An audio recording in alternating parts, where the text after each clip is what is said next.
पाप कर्म का मार्जन करने के लिए भगवान इसको प्रेरित किए, ये हमें गाली दे रहा है, ये हमसे लड़ रहा है, कोई ना कोई हमारा पाप कर्म का मार्जन हो रहा है, लेकिन भगवान इसके अंदर बैठे हैं। अगर हम ये भाव देखा कि भगवान इसके अंदर बैठे हैं तो द्वेष नहीं होगा। देखो, हमने कई बार बताया है, उस बात को अगर पकड़ लो तो बहुत बढ़िया समझ में आ जाएगा।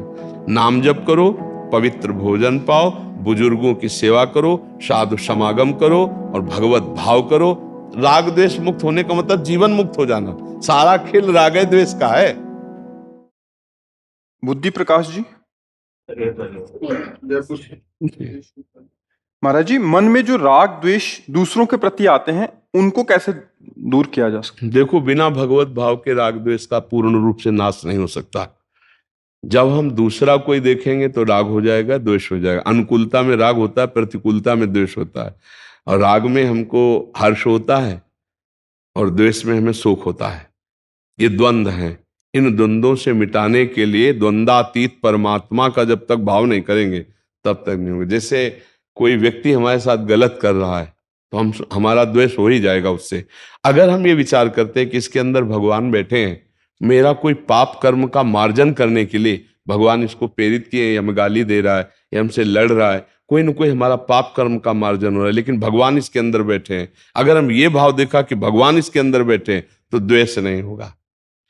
अब हमें जो अनुकूल भाव दे रहा है, सम्मान कर रहा है, मेरी प्रशंसा कर रहा है, तो मैं देख रहा हूं कि भगवान इसके अंदर बैठकर दुलार कर रहे हैं और कोई बात नहीं।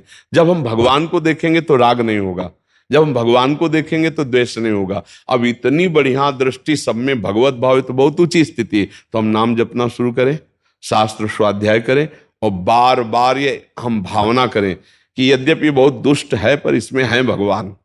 देखो, हमने कई बार बताया है, उस बात को अगर पकड़ लो तो बहुत बढ़िया समझ में आ जाएगा। जैसे हीटर है, ये गर्मी पैदा करता है, फ्रिज है ठंडा करता है, एसी है वायु शीतल फेंक रही है, पंखा है वायु फेंक रहा है, हाइड्रोजन लाइट दे रही है। ये करणों से बिजली का प्रभाव है। सब में बिजली एक है, ना बिजली ठंडी है ना बिजली गर्म है।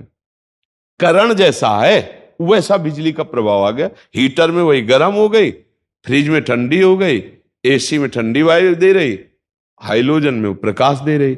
बिजली कैसी? ये करणों का प्रभाव। बिजली तो एक रस है, सब में बराबर है। ऐसे ही दुष्ट के अंदर भी, अच्छे पुरुष के अंदर भी, सब में भगवान का पावर एक जैसा है। जो उस पावर को देखता है वो राग द्वेष रहित होता है, जो करण को देखता है वो राग द्वेष युक्त हो जाता है। ये व्यक्ति अनुकूल है तो राग हो गया, ये प्रतिकूल है तो द्वेष हो गया। ये वस्तु अनुकूल है तो राग हो गया, वो प्रतिकूल है तो द्वेष हो गया। अगर हम भगवत भाव ले आए तो हम राग द्वेष से मुक्त हो जाए। इसके लिए हमें नाम जप करना चाहिए, साधु संग करना चाहिए, दूसरों की सेवा हित भावना रखनी चाहिए, बड़े बुजुर्गों को प्रणाम करना चाहिए, बड़े बुजुर्गों की सेवा। तो इन सबके आशीर्वाद से हमारे अंदर सद्विचार आ जाएंगे, भगवत भाव आ जाएंगे, तभी हम राग द्वेष से दूर हो सकते हैं। बिना ज्ञान हुए राग द्वेष से मुक्त नहीं हुआ जा सकता। थोड़ी देर हम भाव करेंगे, लेकिन जब ज्यादा वो हो जाएगा तो हमारा भाव खत्म हो जाएगा, हमें गुस्सा आ जाएगी, या हम फंस जाएंगे राग में या हम फंस जाएंगे द्वेष में। समझ पा रहे हैं आप? नाम जप करो, पवित्र भोजन पाओ, बुजुर्गों की सेवा करो, साधु समागम करो और भगवत भाव करो। राग द्वेष मुक्त होने का मतलब जीवन मुक्त हो जाना। सारा खेल राग द्वेष का है।